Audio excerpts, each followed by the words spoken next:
From the high desert.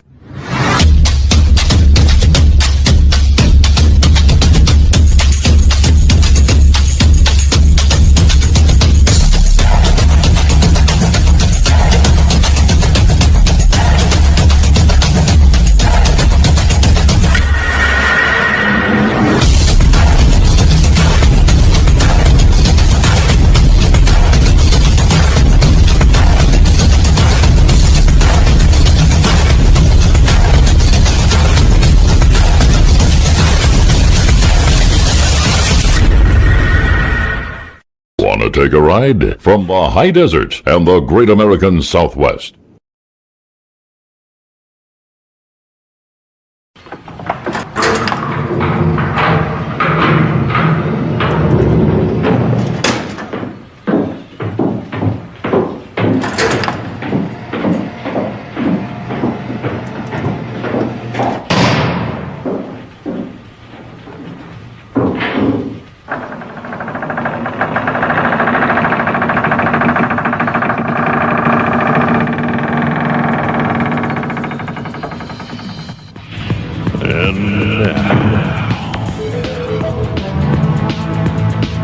Broadcasting from deep within the caverns of the Phantom Hotel.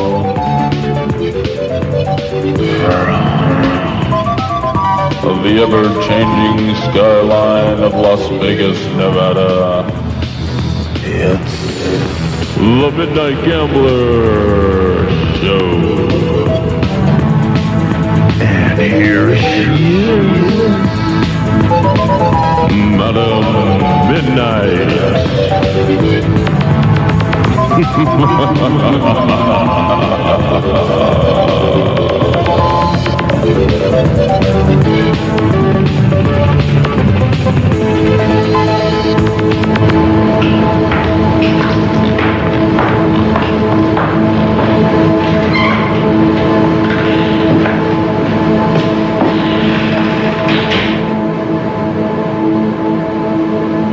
Welcome to the show, players. We have another full moon, and I'd like to welcome everybody to the underground caverns in the Phantom Hotel, where we talk about the true treasure of Las Vegas and that it lies in her stories. If you have a story that you'd like to share with the 9 western states, Canada to Mexico, the number 702-262-5834. The true treasures of Las Vegas lies in a lot of her personalities too. And we have the person that is, I guess you could say, almost solely responsible for the Midnight Gambler Show, unbeknownst to him. We have my very favorite talk show host for the last 7 years. Art Bell, are you the Midnight Gambler? My God, I love that intro. Oh, honey, I've waited a long time to say thank you to you. Really? Yes, I have. Ever since the last time we spoke was right around, well, see if this rings a bell, Art. Essence of Baby? It absolutely does, yes. Well, that was me. I see. Essence of Baby. Yes, now you see what you've gone and done.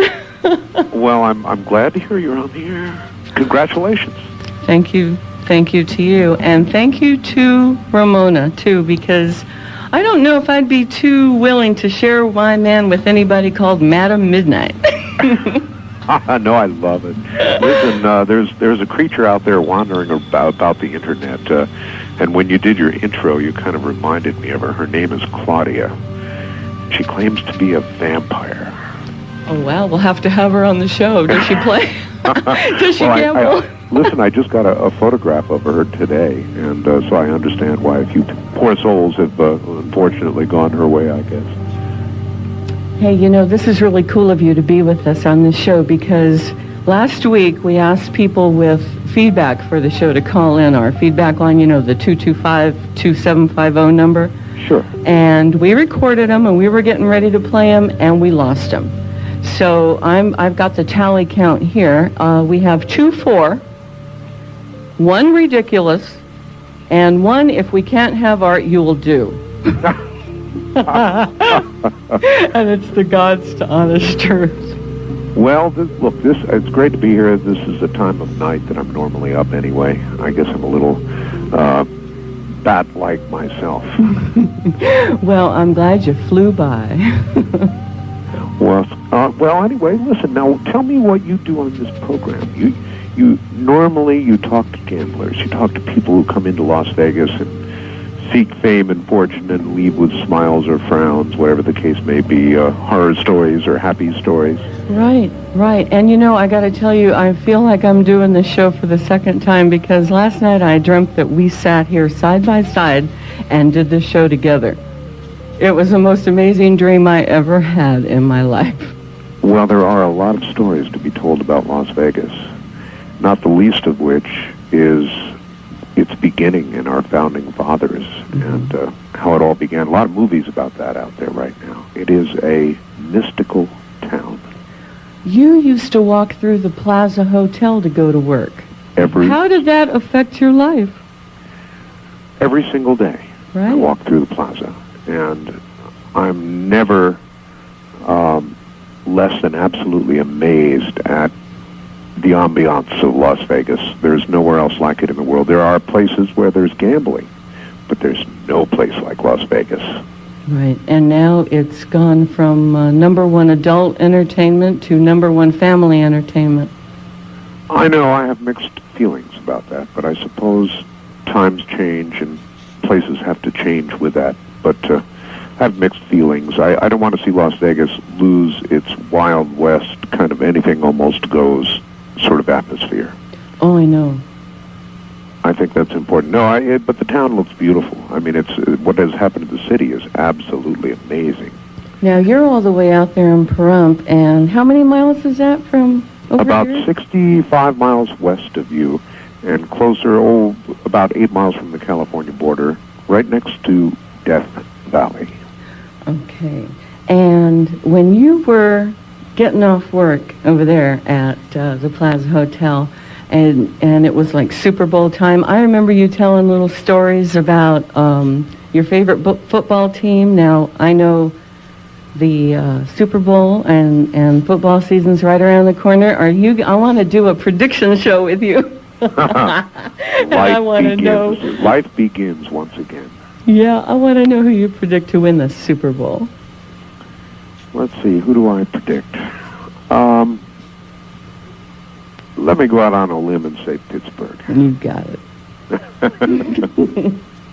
I love football. I love football. Do you know that finally, after all these years, we're going to get a sports book out here in Little Pahrump, Nevada, which actually is growing very rapidly, and it is the one thing that I bet on. I love to bet on football and then sit down and chew my nails and watch the game. Yeah. So that might be the only time that you watch television then. Well, that's not true. I watch endless newscasts, and I watch CNN almost as a religion. So I have to do a lot of news preparation, even if I end up not talking about the news. And by the way, I've been doing a lot of that lately. Mm-hmm. Politics is about as boring as I've ever seen it get. And I think that a lot of the talk shows that are doing nothing but politics, kind of trying to walk in Rush Limbaugh's big shoes, have made a big mistake, very large mistake. And the ratings are beginning to prove that. There is more to life than politics. And, I mean, just look at it this way. In Las Vegas, with your friends, the people you talk to, how many hours every day do you spend talking about politics? If it's only if it's on your show, because even on my program, it's not a centerpiece. We do it when it's hot, and we don't when it's not. And all these other shows out there are playing this little formula game of talking about politics and screaming at each other and talking about the meaningless difference between the Republicans and Democrats right now. And I'm sorry, but there's not a lot of difference. So I've stopped talking about it. Mm-hmm. Well, that's why we like to have a kind of an interactive, personal, kind of human side to the gaming industry. You know, there's I dealt poker at the Stardust for 7 years. Ah. And I got a call last week from a lady that wanted to know if I remembered her husband, Midgie. And it wasn't until I got home and got out of the car and like slammed the door and I went, oh my God, that little man with the glasses that always wore that brown sweater and, you know, like tipped me 50 cents every hand. And yes, if you are listening, my darling, I do remember Midgie. May he rest in peace. I'll tell you a little secret. Yeah? Before she was in broadcasting, Ramona was a dealer, too. Get out of town. I'm serious. What did she deal? She dealt blackjack. She dealt blackjack. She stood at a roulette table, and one other game. She did 3 games, 3 different games, I believe. What is it? It's usually roulette, blackjack, and the wheel. They There you usually do the spin at the wheel, right? That's it. Yeah. Okay. How long ago was that? Well, some time now. That would have been about 8 or 10 years ago. Do you remember when she stopped dealing? Did she like say, I'm never going back again? No, I think it probably gets into your blood, the way Las Vegas gets into your blood. And so you never say never. She hasn't been back.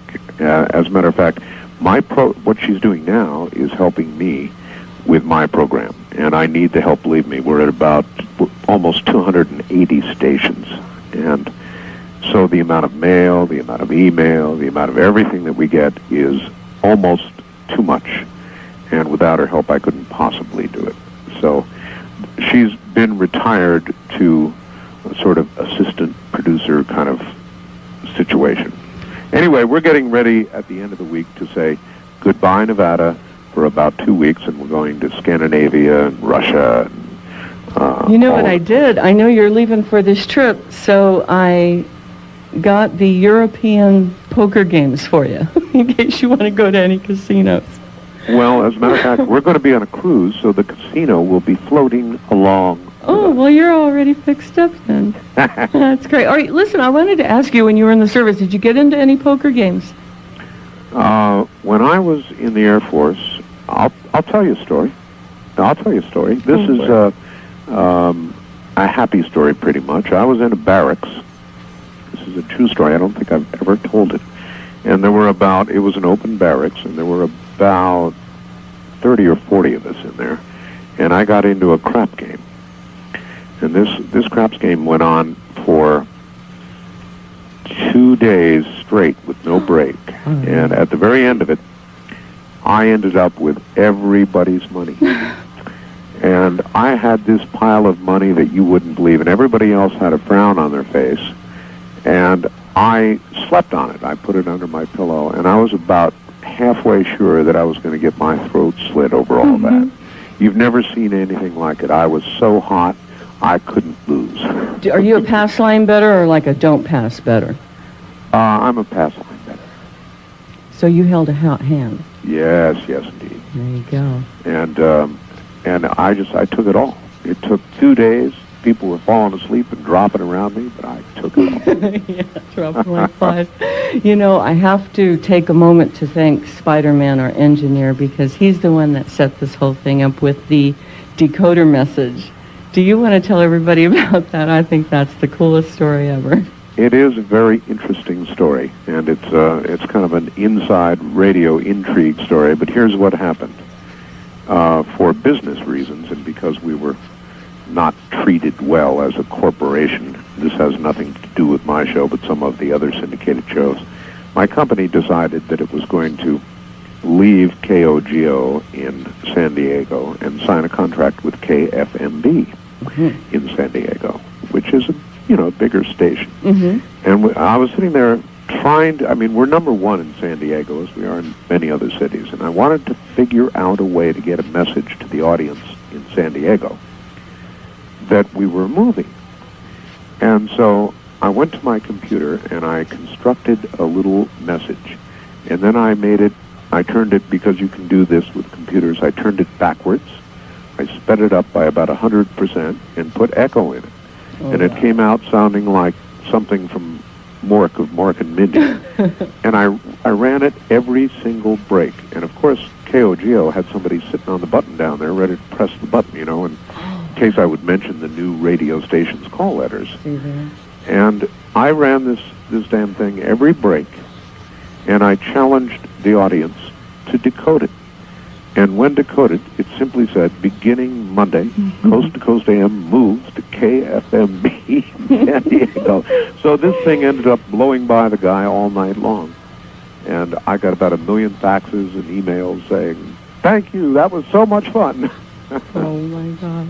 Well, I want to thank Spider-Man, and I want to thank you for calling in. You know, it's not every day that somebody like Art Bell turns down hard copy and then says yes to Madam Midnight. So I guess that is truly a sign of the quickening. Well, there you are. I want to thank you both. It is true, and I don't like television. I just don't like TV. But radio, by way of telephone or any other way, it's my medium, and I love it. So, well, I wonder if you know what it's like being an Art Bell fan.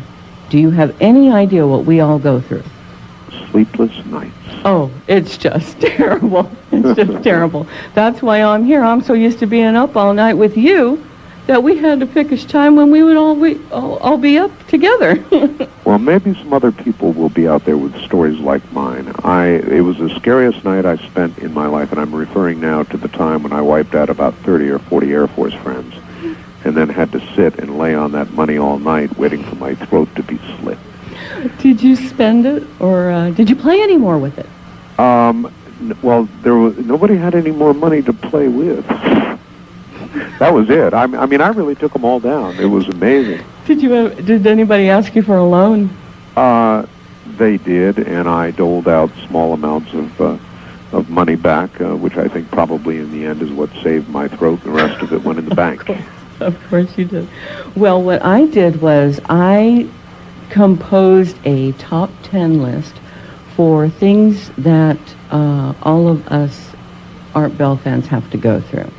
And these are the top 10 comments or things that people want you to know from that I know listen to your show. Okay, number 10. I think I actually believe in the chupacabra. Number 9. I don't think it's weird being an Art Bell fan. Number 8. It's like being part of a human internet. That's right. Yeah. Number 7. It's where you find the smartest and the dumbest people all at the same time. Yes, and the moon is in the right phase for that right now. Oh, it's styling big time. And you're a Cancer, aren't you? No, I am not. You're not a Cancer. Cancer people are emotional people. No, I am a Gemini. Gemini. Okay, I just missed it because I know it's, June 13th, right? Happy birthday, June 17th. Okay. 17th. All right, we got number 6. Oh, this is a good one. Where would you tattoo Art's parts on a woman if you could? There's that laugh. I'm going to let that one hang. You're very bad. Hang right in the air. Oh, God. I'm a great lover of women, by the way. I know you're always saying that you wish you understood them better. And I think that's why we love you so much. I think there is no man that fully understands a woman. I am a collector of, I do a lot of photography of women, and I love Asian women. Mm-hmm. And when I was in the Orient, I collected some real beauties. And you know, I wrote a book, and when I did, I took the most beautiful women from China and Thailand, in Bangkok, and Tokyo, and I put them in my book, just because I'm such an appreciative person. Okay. Art's parts. Number 5, any man that stays up all night and works at home is okay with me. There you are. And number 4, fan, I'm going to move next door to him and put dogs in my yard. I've got one neighbor with some now. To terrorize. How are the cats doing? And when they get going with the coyotes, I've got to shut my window or it gets on the air. The dogs and the coyotes. Oh, yeah. Oh, wow. Sure. Well, sometimes I have coyotes literally right outside my window when I'm on the air, and when they're hunting for each other, or in a randy mood for coyotes, they make a really strange little yip yip yip yip type noise. You'll have to record that, because number 3 is something one person wishes that they would hear coyotes instead of how did she say? Getting woken up by that damn Sasquatch scream in the middle of the night. That was number 3. And 2 is tell Charlie to get his own show. And number 1 is, in my next life, I hope I'm a cat. In my next life, I may be a cat. Let me tell you, I just got this on the internet a couple of moments ago. You mentioned, the chupacabra? Yeah. Dear Art, I've been having a lot of fun, as you have, with the chupacabra business until now. Finally, an incident with one of our goats is completely unexplained. In the wee hours of Friday morning, this last, in other words, we found a 75-year-old buck dead in one of our pens. No signs at all of a problem, except for 6 puncture wounds on the throat. The wounds fairly evenly spaced, about a half-inch apart. The punctures, about an 1/8 inch across. No blood. There was the appearance of dried saliva on the goat's hair surrounding the wounds. Mm-hmm. No blood in the goat. It was taken. This was a healthy buck that would have sired many prize-winning kids had it not died of whatever. Most of the weird things that happen on this farm of 400 dairy goats can be explained. Not this one. Vince in Boulevard, California. Wow. There's something out there. It takes my breath away. Yeah, there's something out there. There definitely is something out there. I find myself looking over my shoulder. I really do, because we're up at night a lot.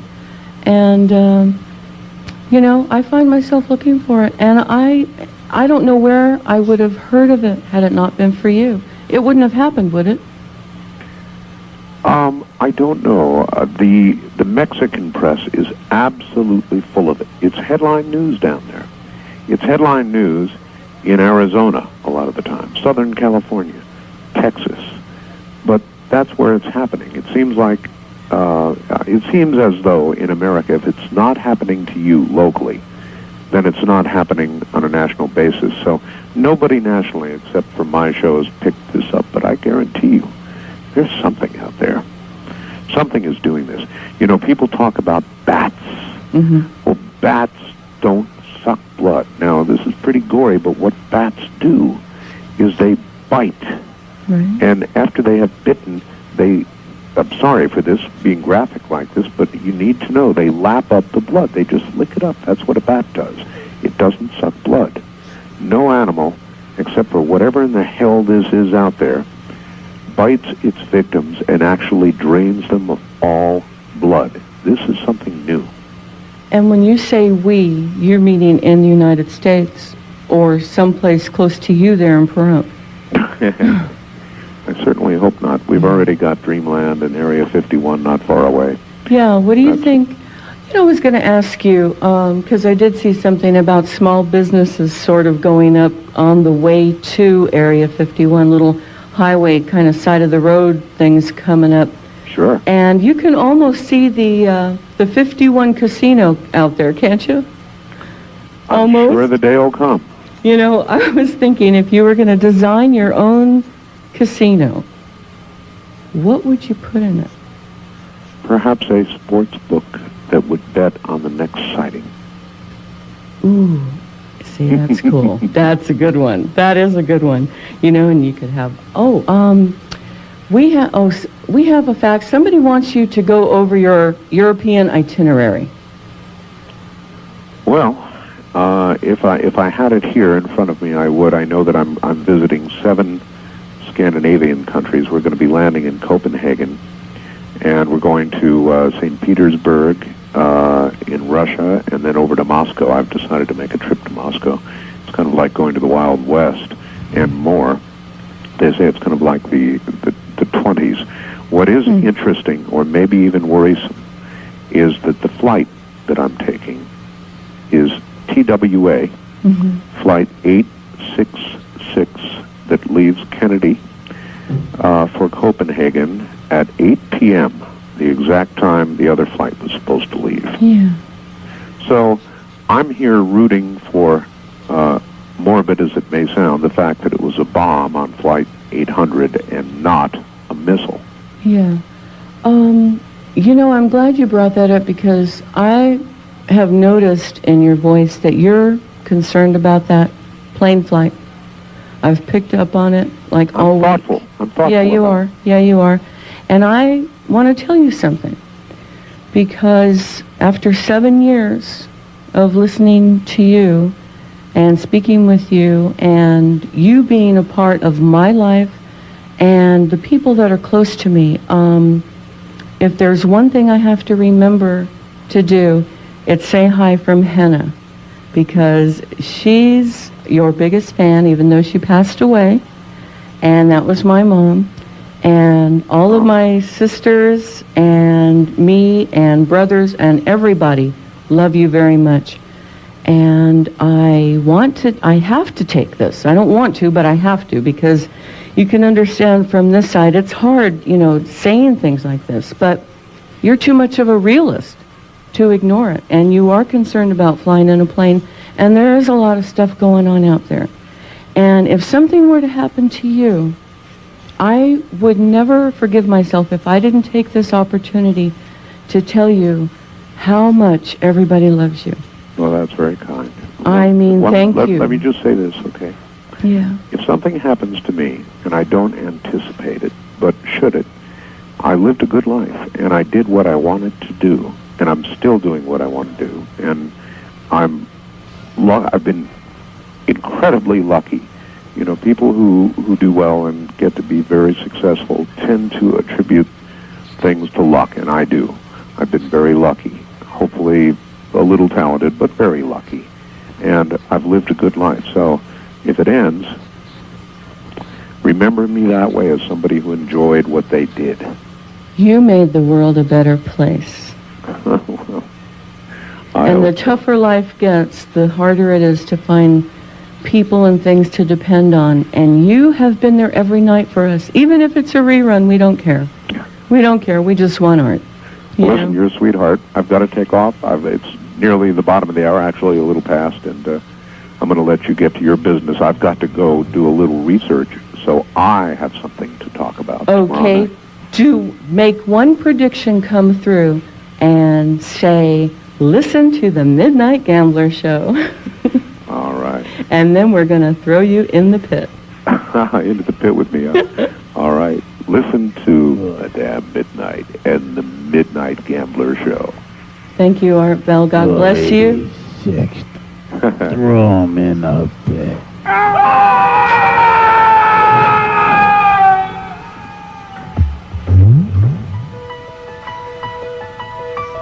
Thank you, Art Bell. Thank you, Ramona Bell. I wish you both Godspeed. This is the Pit Boss.